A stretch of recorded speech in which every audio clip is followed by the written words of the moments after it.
வருங்காலத்தில் குடும்ப அமைப்பு வலுப்பெறுமா வலுவிழக்குமா?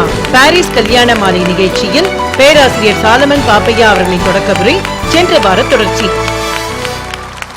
வருங்காலத்தில் குடும்ப அமைப்பு வலுப்பெறுமா வலு இழக்குமா? இதுதான் சுருக்கமான தலைப்பு. இப்போ இன்றைக்கு இருக்கிற இந்த சூழ்நிலையில் இனி வருங்காலத்தில் குடும்ப அமைப்பு என்பது வலுப்பெறுமா? அந்த காலத்துல எல்லாம் பார்த்தா சொல்லிடுவாங்க, டே உங்கள் அத்தை மகா உட்காந்துட்டான். அவன் பையன் சொல்லுவான், நான் அவள் உட்காரவ சொன்னேன், கூறு கட்டுறது உனக்கு விவரம் தெரியாதுடா, பெரிய மனுஷி ஆகிட்டாடா அப்படின்னா தயாராகிடுச்சின்னு அர்த்தம். அப்புறம் திடீர்னு அவனுக்கு ஒரு வேலைகளை கிடைச்ச பிற்பாடு அவங்க வந்துடுறாங்க, என்ன நீங்கள் வாட்டுக்கு பேசாமல் இருக்கீங்க, அங்கே எம்பிட்டு நாளைக்கு இருக்கிறது கேட்டுருவாங்க. உடனே சரி இவங்க உடனே பார்த்து முடியும், வரும் போகும் கல்யாணம். இப்போ அப்படி இல்லை. அதனால தான் இனி வருங்காலத்தில் என்ன ஆகும்? சில ஊர்கள்லாம் சொல்கிறான், பையன் ஏப்பா பொண்ணு பார்த்துட்டேன், பையன் சொல்கிறான் பொண்ணு பார்த்துட்டேன்றான். அவங்க அப்பா நினைக்கிறாரு, உனக்கு இப்படி ஒரு நல்ல வாய்ப்பு வந்திருக்குடா, நான் சிக்கி சீரழியே சொல்ல முடியாது. ஆக ஒரு மாற்றம் வந்திருப்பதனால இந்த வருங்காலத்தில் குடும்ப அமைப்பு அது வலுப்பெறுமா? அமைப்பு அப்படின்ற உடனே அதையும் யோசிக்கணும். குடும்ப அமைப்புன்னா லேசான விஷயமா அது? நம்ம கிராமத்துலலாம் பார்த்தீங்கன்னா இப்போல்லாம் காப்பி போடப்பா, அவர் காப்பியை போட்ட உடனே இப்படி எழுதி பார்ப்பேன், என்ன காப்பிப்பா அவர் இவர் உடனே இந்த காப்பிக்கான ஒன்றும் இல்லையடாங்க, அந்த அமைப்பே இல்லையே. இப்போ காப்பிக்கு ஒரு அமைப்பு இருக்குது, அதுக்கு ஒரு இடக்கட்டின பால், அந்த காப்பி சாறு இருக்கு பாருங்க, அது எந்த இடத்துல கொட்டை வாங்குகிறாங்க, எப்படி வறுக்கிறாங்க, அதுக்கு அதெல்லாம் விஷயம் இருக்குல்ல அதில். அப்புறம் அதுக்கு மேலே அதை போடுற காவி போடுற அந்த தொழில் நிபுணர் இருக்கார் பாருங்க, அவருடைய கைத்தரம் இருக்குது. அளவான சீனி அதெல்லாம் சேர்ந்தா தான் ஒரு சேர்மானம். ஐயா ஒரு காஃபிக்கே இப்படி இருக்கே, கல்யாணம்ன்றது ஆயிரங்காலத்து பயிரியா, அதில் கட்டுப்படி ஆகிறது குடும்பம், தலைமுறை தோறும் உருவாகி வருகிற விஷயம் அது. அதுக்கு எவ்வளவு கட்டுப்பாடு வச்சுருப்பான், அமைப்பு வச்சுருப்பான் நம்ம ஊர்க்காரன், அவ்வளவு அமைப்புகள் இருக்கையா அதுக்கு. அதெல்லாம் அமைஞ்சிருக்கா? இந்த இலக்கணமெல்லாம் அமைஞ்சிருக்கா? அது என்ன அம்மா இலக்கணம்? இப்போ நான் சொல்ல மாட்டேன், அவங்க சொல்லணும், நம்ம கேட்கணும். அதில் வலு இழக்கும் என்பவர்கள் என்ன சொல்ல காரணம் காத்திரக்காக இந்த இருக்கார் பாருங்க. முன்னாடி திரு இலங்கை வேந்தன், இங்கே தொழில்நுட்ப பள்ளியினுடைய ஆசிரியர், தமிழ் கலாச்சார மன்றத்துடைய தலைவர், 11 ஆண்டுகளாக தமிழ் பாட வகுப்பு நடத்துகிறார். அவருக்கு கூட இருந்து பேசுகிறவர் அந்த பக்கம் இருக்கார் பாருங்க, ஐயா திரு முருகையா, இந்த சேர்போர்ட் பல்கலைக்கழகத்தில் தமிழ் பேராசிரியர், 30 வருஷத்துக்கு மேலாக தமிழ் மாணாக்கர்களை உருவாக்கியிருக்கார்.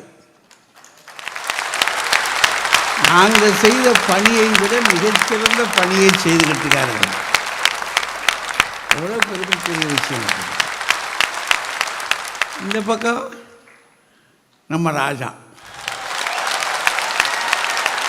சொல்லணுமா கேட்டீங்களா, சினிமா சத்தமே வருது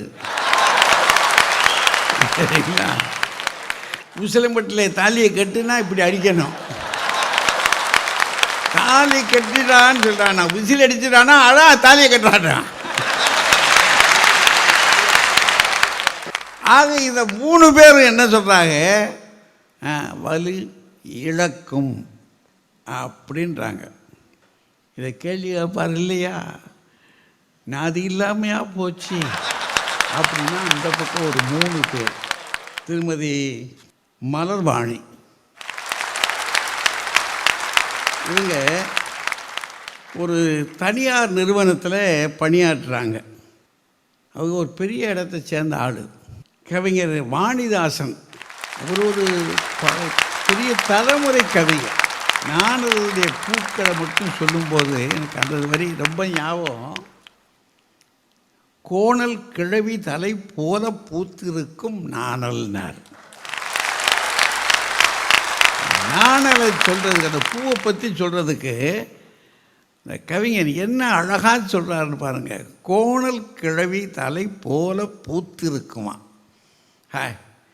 அந்த ஓமையை எங்கேருந்து இதை கண்டுபிடிச்சார் அந்த ஆள்? கவி அவர் வீட்டுக்குள்ள. இது வலு பெறும் அப்படின்னு நிற்கிறாங்க. அந்த பக்கத்தில் செல்வி பினோ, அந்த கடைசியாக அவங்க இந்திய தூதரக அதிகாரி.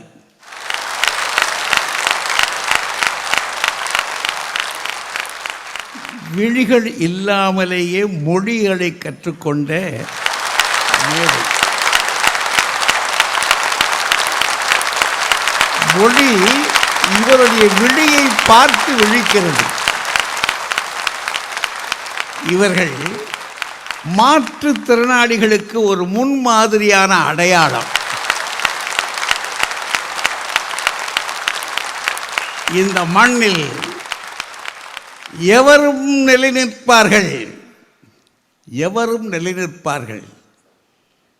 பேணுனதெல்லோர் பிணிமயக்குற்றோர், காணும் திறன் இல்லாதார், அவர்களெல்லாம் வீதிகளில் யாரும் இல்லாமல் அலைந்து திரிந்த காலம் மணிமேகலையின் காலம். இது அந்த காலம் அல்ல, இது எங்கள் காலம். நாங்கள் இந்த உலகத்தை உருவாக்குவதற்கு மட்டுமல்ல, உலகை வலம் வருவதற்கும் ஏற்ற மக்கள் என்று சொல்லி சூரியனே வியந்து பார்க்கிற அளவிற்கு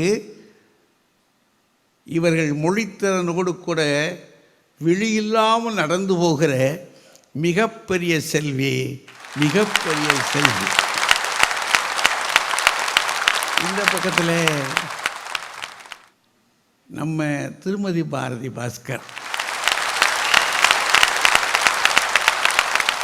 பேச தெரிஞ்சால் எழுத வராது அநேகம் பேருக்கு, எழுத தெரிஞ்சால் பேச வராது.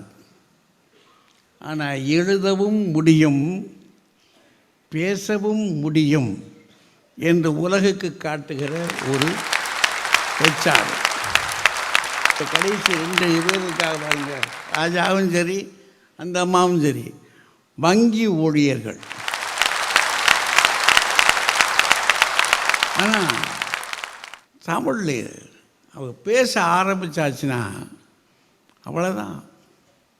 ஒரு புரட்சி பெண் அப்படி எந்திரிச்சு நின்று, பாரதியின் புதுமை பெண் இருக்கா பாருங்க, அவள் தான் எந்திரிச்சு அப்படி நின்று கொஞ்ச நேரம் வார்த்தைகளை வலம் வர செய்து சண்டமாரதம் பண்ணிடுவாங்க. அவ்வளோதான், உண்டு இல்லை. அது இந்த பக்கத்தில் யாருக்கு முன்னே முடிக்கிறாங்கன்றதை பொறுத்து இருக்கு. இன்னைக்கு சிக்கிக்கிட்டவர் ராஜா, அதிர்ஷ்ட சீட்டு இந்த பக்கம் விழுந்திருக்கு.